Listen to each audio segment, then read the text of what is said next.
నమస్తే, అంతరార్థానికి స్వాగతం. సీనియర్ సిటిజన్ల ఆయుష్మాన్ భారత్ కార్డు తొలుత అది డౌన్లోడ్ చేయడంలో ఇబ్బంది కలిగింది. ఆ విషయం గతంలో మనం ఈ ఛానల్లో చర్చించుకున్నాం. అయినప్పటికీ డౌన్లోడ్ చేయడం ఎలా అనేటువంటి విషయాలు ఆ రోజు వరకు చెప్పిన దాన్ని మీకు వివరించే ప్రయత్నం చేశాను. దానిపైన అనేక ప్రశ్నలు వచ్చాయి. అయితే ఇప్పుడు కొన్ని ఇబ్బందులు తొలగిపోయి అది డౌన్లోడ్ చేసుకోవడము సాధ్యమవుతున్నది. నేను డౌన్లోడ్ అయిన ఒక కార్డును కూడా చూశాను కనుక ఖచ్చితంగా డౌన్లోడ్ చేసుకో వీలున్నది అని చెప్తున్నాను. ఎట్లా డౌన్లోడ్ చేసుకోవాలి స్టెప్ బై స్టెప్ మనం చూద్దాం. ముందు ఆయుష్మాన్ భారత్ పోర్టల్కు వెళ్ళాలి మనం. దీనికి సంబంధించిన ఆ లింక్ నేను దిగువ డిస్క్రిప్షన్ వివరాలు తెలిపే బాక్స్లో ఈ వీడియో కింద తెలియజేశాను. ఆ లింక్ పైన మనం క్లిక్ చేయాలి. క్లిక్ చేస్తే మనకు దర్శనమిచ్చేది ఆయుష్మాన్ భారత్ వెబ్సైట్ కనిపిస్తుంది. ఇది యాప్లో కూడా చేసుకోవచ్చు. యాప్లో కూడా ఇదే పద్ధతి. మొబైల్ ఫోన్ అయితే ముందు మనము పోర్టల్లో ఒక ల్యాప్టాప్ కంప్యూటర్ ద్వారా చేసుకునేటువంటి పద్ధతి మీకు చెప్తున్నాను. ముందు దీంట్లో రిజిస్టర్ చేసుకోవాలి. ఈ విండో వచ్చిన తర్వాత మనము బెనిఫిషరీ ఆప్షన్ ఎన్నుకోవాలి. అక్కడ మన మొబైల్ నెంబర్ ఇవ్వాల్సి ఉంటుంది. ఓటీపీ వస్తుంది. అవసరమైన దగ్గర ఈ క్యాప్చాను అక్కడ నోట్ చేయడము, మొబైల్ నెంబర్ ఇవ్వడము.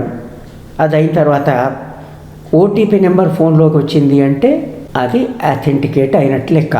అది అయిన తర్వాత సీనియర్ సిటిజన్స్ పేజ్ వస్తుంది. దీంట్లో మీరు ఆధార్ నెంబర్ ఇవ్వాల్సి ఉంటుంది. అసలు నేను ముందుగా చెప్పాల్సింది, మీరు మీ దగ్గర ఆధార్ కార్డు పెట్టుకోండి. ఆధార్ లింక్ అయిన ఫోన్కు ఓటీపీ వస్తుంది. మీరు మీ దగ్గర Aadhaar linked phone, Aadhaar card రెండు పెట్టుకోవడం అవసరం. తర్వాత ఈ వెరిఫికేషన్ అయిన తర్వాత మీకు వచ్చేది నో రికార్డ్స్ అని వస్తుంది.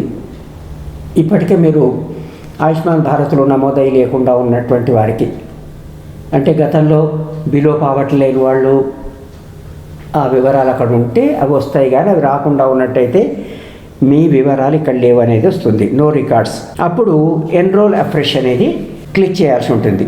తర్వాత మన అంగీకారం తెలియజేయాలి.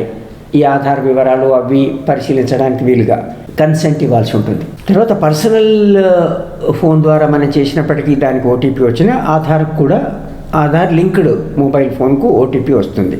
దీని తర్వాత మరో రకమైన కన్సెంట్ ఏంటంటే, ఇతర ప్రభుత్వ వైద్య బీమా పథకాలలో ఎక్కడైనా సభ్యత్వం ఉన్నట్టయితే అవి కాకుండా ఇదే కావాలనేటువంటి కన్సెంట్ ఇవ్వాల్సి ఉంటుంది. అప్పుడే దీనికి అర్హత వస్తుంది. అంటే కేంద్ర రాష్ట్ర ప్రభుత్వాలు ఇచ్చే ఇతర బీమాలు, వైద్య బీమాలు అవి తీసుకుంటూనే ఇది తీసుకోవడం కుదరదు. ఇదో అదో ఏదో ఒకటి నిర్ణయించుకోవాల్సి ఉంటుంది. వివరాలు మీకు ముందుగానే ఇదివరకు చెప్పాను కనుక ఆ కన్సెంట్ ఇవ్వాల్సి ఉంటుంది.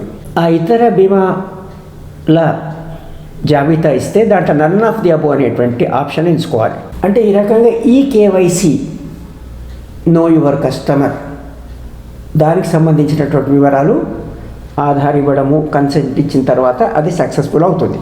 అప్పుడు క్యాప్చర్ ఫోటో పక్కన మనమేమి పెట్టుకోవాల్సిన పని లేదు. ఆ సిస్టంలోనే కంప్యూటర్లోనే ఫోటో తీసుకుంటుంది మనది. ఫోటో ఇచ్చిన తర్వాత కుటుంబ వివరాలన్నీ ఇవ్వాల్సి ఉంటుంది. కుటుంబంలో ఎవరెవరు ఉన్నారు, 70 ఏళ్ళు దాటిన వాళ్ళైనా సరే, 70 ఏళ్ళ కంటే తక్కువ ఉన్న వాళ్ళైనా ఆ వివరాలన్నీ, కుటుంబ వివరాలన్నీ ఇవ్వాల్సి ఉంటుంది. ఇది ఇవ్వడంతో మనం కావాల్సిన సమాచారం అంతా ఇచ్చినట్టుగా ఈ కేవైసీ అయినట్టుగా అయిపోతుంది. కనుక అప్పుడు కార్డు సిద్ధమవుతుంది. ఆ కార్డు 15-20 నిమిషాల్లో సిద్ధమవుతుంది. దాన్ని డౌన్లోడ్ చేసుకోవాలి. ఇక్కడ డౌన్లోడ్ అవుతుంది అని చెప్పడము, ఎట్లా డౌన్లోడ్ చేయాలనేటువంటి విషయం చెప్పడానికి ఈ వీడియో చేస్తున్నాను. కానీ ఈ సీనియర్ల కార్డు అందిన తర్వాత కూడా కొన్ని ఆసుపత్రులు నిరాకరిస్తున్నాయని, ఎక్కడ అంగీకరిస్తారో ఎక్కడ అంగీకరించారో తెలియదని అనేక సందేహాలు, అనుభవాలు, ఫిర్యాదులు వస్తున్నాయి. ఆ విషయం కాదు, ముందైతే మనం ఒక కార్డు అయితే తీసుకొని ఉంటే మంచిదనేటువంటి ఉద్దేశంతో ఏమేం చేయాలనేది వివరించడానికి ఈ వీడియోని ఇంత ఓపికగా చూసినందుకు ధన్యవాదాలు.